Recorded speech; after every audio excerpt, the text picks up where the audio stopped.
Hello, this is Rodney McAlpin. I'm here at the Harley-Davidson shop in Jackson, Mississippi. The owner's Earl Rotman. He also owns this Henderson that we restored. It took 4 years and 9 months to do the restoration. The purpose of this video is to give you some idea of all the work it takes to make this thing happen. This motorcycle is a 1924-28 Excelsior Henderson Deluxe. In 2019, I received a phone call from Earl Rotman, owner of the Harley shop and the Henderson you see here in the picture. He asked me if I would like to put the bike back together as it had been delivered, dismantled, and some work done to it, and never touched, and that was 20 years ago. After some assurances that once the project was started, it wouldn't be started and stopped, and started and stopped, and that there'd be money enough in there to do the work properly, I agreed to do the work under one condition, and that was that it had to look good and run good. The original request was that I only get the bike running, and it was worth too much money just to stop at that point. When Earl got the bike, it was one ride away from the scrapyard. It was in very, very rough condition.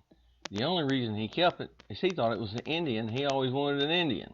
Well, it turns out it's a 1924-28 Excelsior Henderson, and it was in very rough shape.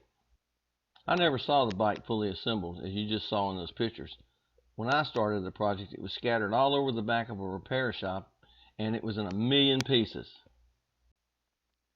The fenders were all broken. The sheet metal work was horrible. They were all bent up, dinged, and tore up. The gas tank was so full of dents, I didn't even know if we could salvage it. There was no paint left on the bike anywhere to be found that I could see when we first started. The wheels were all rusted. The spoke nipples were all stuck. Couldn't be saved. The hubs were wrong on the front. In fact, it had a complete Harley front wheel on it off of something like a UL. The axle was way too small and too light for this bike. The hand shift that was on the bike was not correct. It was a piece of junk from an old Harley that somebody made fit. It didn't work very well at all. The pieces we had that went with the bike were very corroded. They were aluminum and could not be saved. The part you're looking at is the hand shifter guide and brake guide that mounts on the side of the tank. This is some of the stuff that could not be saved and had to be refabricated. Next up is the frame, which was sandblasted and powder coated, along with some other parts including front end parts and the handlebars, and then some miscellaneous seat parts. All these sandblasted and powder coated before I took over the project. Well, the first thing I did was went to the sandblaster and bead blasted all the parts that we had that looked like they could be salvaged. Here we have the front fender, the rear fender, both wheels, the original rear wheel, and the front wheel assembly that was off of the Harley before I realized it was off a Harley. And they all been sandblasted and cleaned up at this point.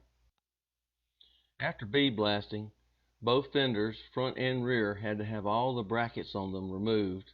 They all had to be welded up, filled, and ready for paint. On the front fender, we even had to make new skirts for both sides.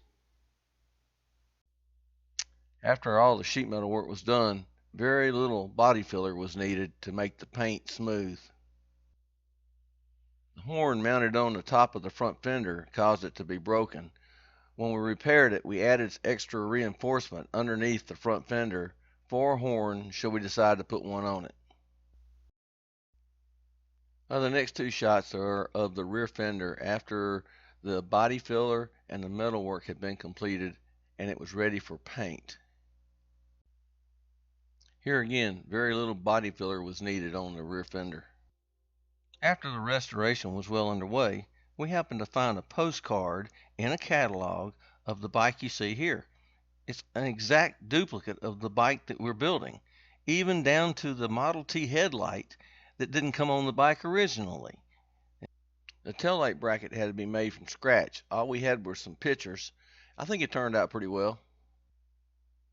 A little later, the taillight was swapped out for one that was a little more vintage and had the word stop written in it when you applied the brake.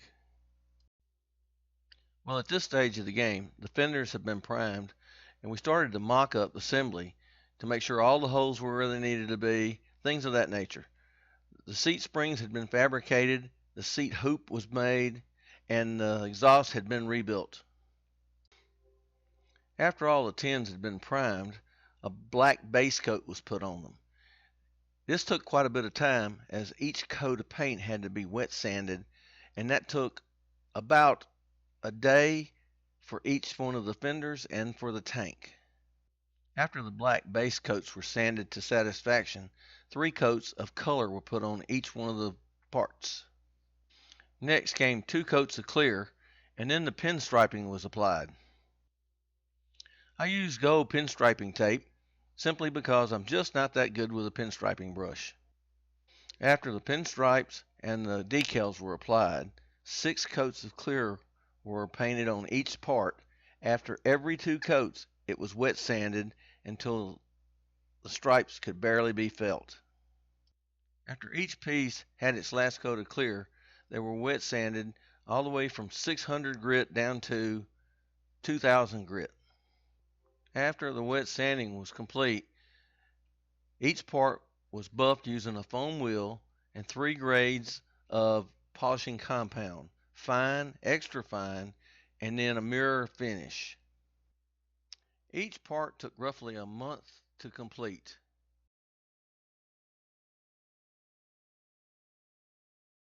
Here you see the finished tank. You'll also see the stainless steel lever guides that go on the side of the tank that were hand built. The bottom of the gas tank, signed and dated to commemorate when the work was done and who did it. After each part was completed, it was retrial fitted back on the bike. In the next 2 pictures, you'll see the trial fitting process, which also included the seat that we had modified and reupholstered to match the original seat that was on the bike. Now the body work was pretty much complete, and we were able to move on to the engine rebuild. In the next 4 shots, you're going to see the shifter guide that goes on the side of the gas tank and 2 levers. One is the brake stay, the other is the shifter lever. Well, we used stainless steel for these parts. The originals were steel that were painted and chrome plated. We don't have a chrome shop in the Jackson, Mississippi area, so we used the stainless and polished it. I think it turned out pretty well. On the gas tank, you'll see how it mocked up. The tape was to keep things from rubbing as we fitted them on. Okay, next you're going to see the rear brake assembly, which is a band brake, unlike the front brake, which was a shoe brake like you see on modern bikes. The rear brake also had the capability of having a shoe brake on the inside of the brake drum and the band brake that worked together when you had a sidecar. All of these parts were bead blasted and then black powder coated because it would hold up so much better than the paint. In case you were wondering how we dated the engine, we used this engine sandcasting number. It was verified from Mike Smith in Montana, who's the expert on these things, and he said it was a 24 model. Turns out the wheels were a bit of a challenge. They were individual and specialized for the Henderson. The rims were bead blasted, cleaned up, sanded, powder coated, and the powder coat color was determined to be cream colored, not yellow as you see on a lot of other bikes. The cream color was in the chart, so was the color of the bike. It turns out they made several different colored motorcycles. They made black, red, yellow, and blue being the most prominent. When you restore an old motorcycle, there are a lot of parts that you have to get rid of because they weren't right, they were broken or worn out. The clutch spring you see and the front sprocket were both bad and needed to be replaced. The front sprocket was actually the wrong size for the bike. Not only was the sprocket the wrong size, it wasn't even the original sprocket. Someone welded a sprocket on the original sprocket so they'd have a hub that would fit the bike. Another part we didn't have was the front brake stay. I borrowed this from Mike in Montana and then made one from scratch that we now have on the bike. Well, here we are, now on the engine. This is the way I found the engine when I started the project. It was laying on a bench, all half taken apart, and nasty as all get out. Here with the oil pan removed, you can just see how cruddy the engine actually was. The first thing we did was pressure washed it, scrubbed it, and tried to clean it up as best we could. Here we have a side view of the engine before we started dismantling it further. On the engine, the first thing I did was created a cradle assembly to go on my engine stand so I could bolt the engine to it to make it easier to access all the internal workings of the motor. By this time, we were 2 years plus into the project. The engine stand that we made was used throughout the rest of the build, and we actually used it to start the engine on for its first test run. Now the engine was completely dismantled, all the parts were inspected, labeled, and put away for future repair. As we began to tear the engine down, one of the things of most concern was that this engine has windage trays around the connecting rods. A lot of the screws were broken off, and none of them were wired like they were supposed to be. After the block was thoroughly stripped and the heads and the crankshaft were removed, along with the transmission gears, it was completely cleaned and bead blasted. After the thorough cleaning and bead blasting, repair on the block began. A lot of the screws had to be drilled out, some even tapped, others had to be drilled and completely helicoiled, just to hold the windage trays in. There was also one broken stud on one of the cylinders.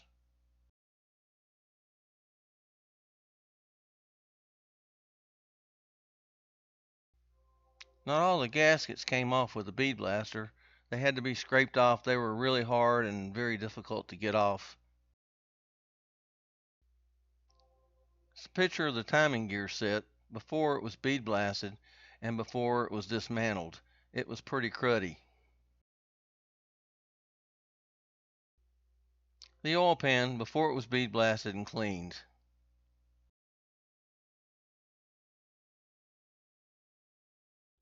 The timing gear cover being cleaned and dismantled. The cylinders were bead blasted, and then several of the fins on each one of the cylinders had to be rebuilt with brass. After the cylinders were bead blasted, a lot of work had to be done. The valve guides had to be replaced, the valves had to be replaced, the cylinders had to be bored, and then a lot of the broken fins that were on it also had to be replaced. All the work on the cylinders took approximately 6 months to complete. This is a timing gear cover after it had been bead blasted and cleaned with the oil pump reinstalled. As we tore the engine down, we mic'd the pistons, checked the connecting rods, and determined that the pistons had to be replaced. We had to order new ones, but we couldn't do it until the cylinders were bored so we'd know the diameter of the new pistons. We also found on the pistons that 3 of them had the same wrist pin size and one was oddball and larger. So that meant they all had to have new wrist pins. It took about 3 weeks before we found a company that would manufacture pistons for us. It turns out it was C&P Pistons out of California. Well, the new pistons finally came. You must admit they look really nice. But while we were waiting on them, there was plenty of other work to be done, such as fitting the crank and the crank bearings to the case, wiring the screws, putting in the windage trays, fitting the transmission bearings, repairing the clutch. There was lots of work to do. Back in the 20s, they didn't have things such as Loctite. All the screws were drilled and were wired in place as you would find on an aircraft. And this took a good little bit of time to do. In the video, you can see the windage tray screws being wired. You have to pay attention to which way the wire is being wrapped around the head of the screw so that the wire doesn't unwind when the screw loosens. On the Henderson engine, it didn't use normal bearings like you'd see today. It used Babbitt bearings. The crankshaft looked fine, but the bearings were somewhat scored, so all the bearings had to be scraped to fit the crankshaft and to fit in the case at the same time. Just fitting the bearings in the crank in the case took about a week and a half. After the crank was fully installed, the rest of the engine was reassembled using the new parts and the remanufactured parts that we had. This took quite a while. A lot of the parts had to be fit 2 or 3 times in order to get the correct clearances. Even though we had all the manuals we could buy and find, the clearances were a bit of a question mark. A lot of the stuff just had to be hand fit till it felt like it was supposed to be. The new pistons and rings were slipped onto the connecting rods. The cylinders, which had recently been bored and freshened up, were slipped onto the pistons. Then those were slipped down into the block for final installation. Here you can see the cylinders installed onto the block. Now it's on to the gear train. With the crankshaft positioned at top dead center and the timing mark in the crankcase hole, the gears for the valve train and the ignition timing were installed onto the proper shafts. There was a lot of slack in these gears because they were 100 years old, which made it very difficult to get the timing dialed in. Once the valve timing and ignition timing gears were installed, the engine was flipped over and then rotated through to check for clearances and binding that may have occurred after those installations were completed. After everything checked out, rotating the motor, we moved on to the transmission. The transmission is a 3-speed manual transmission with no synchronizers. That means when you shift gears, they tend to have a grinding sound. The transmission shafts in play were set using the brass fittings you see with the holes in them and screwing them in and out to obtain the correct clearance on the bevel gears you see behind the flywheel.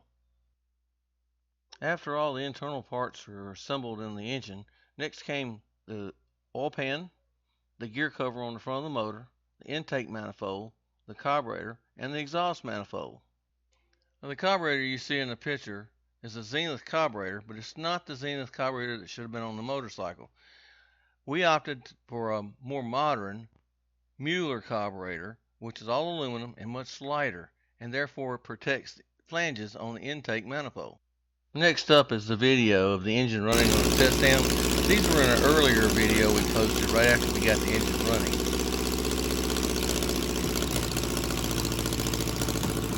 This is a good shot of the Marvel Schuler carburetor we found and are using on the engine now. It works really well.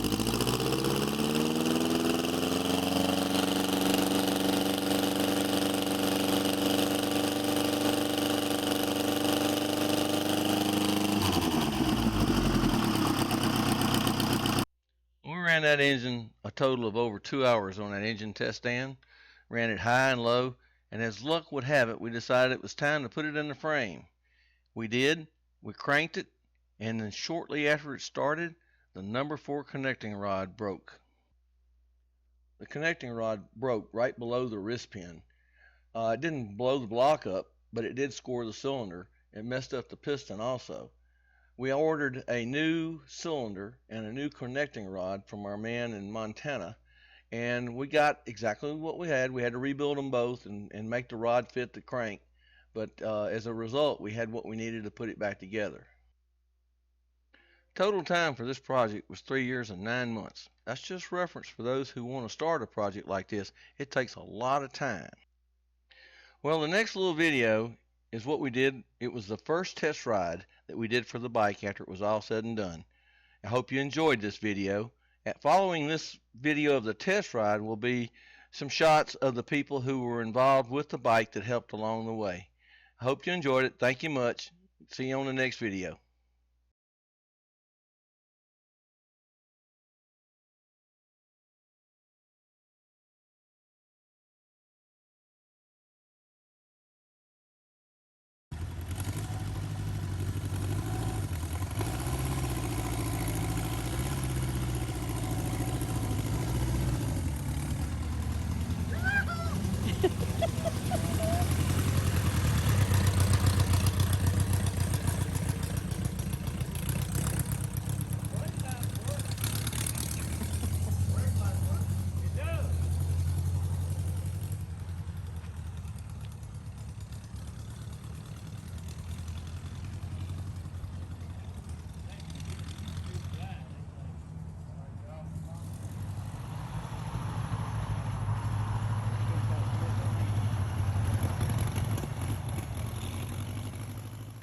Well, now for the credits.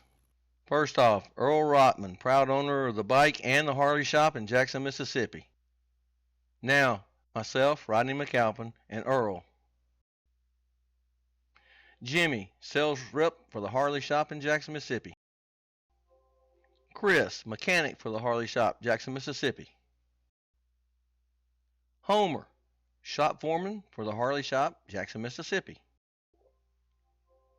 Lastly, our photographer, Rick of Rick's Photos. Thank you very much, Rick.